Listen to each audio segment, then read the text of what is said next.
آپ کو یہ یاد رکھنا چاہیے کہ دنیا میں ہر ذمہ داری کے تقاضے ہیں اور وہ تقاضے پورے کرنے پڑتے ہیں. دنیا میں ٹھوکریں انہی کو لگتی ہیں کہ جو چلتے ہیں. جو پاؤں توڑ کر بیٹھ جاتے ہیں انہیں کبھی ٹھوکر نہیں لگتی.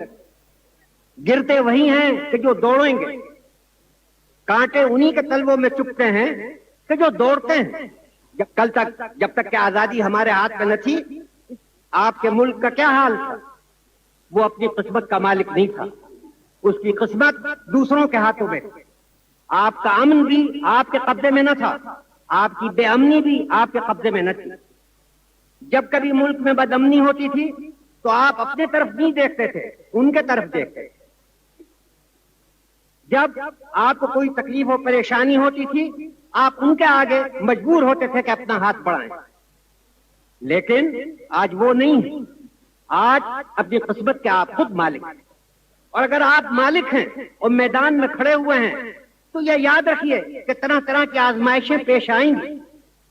کوئی بھی نہیں چاہتا کہ اپنے کو آزمائش میں ڈالے، کوئی بھی نہیں چاہتا کہ غموں اور دکھوں میں اپنے کو ڈالے. لیکن اگر ہم نے ذمہ داری کا بوجھ اٹھایا ہے تو طرح طرح کی پریشانیاں ہمیں پیش آئیں گی. اگر ہم میدان میں دوڑ رہے ہیں تو قدم قدم پر ہم کو ٹھوکروں سے دوچار ہونا پڑے گا. اس سے ہمیں گھبرانا نہیں چاہیے، اس سے ہمیں اکتانا نہیں چاہیے.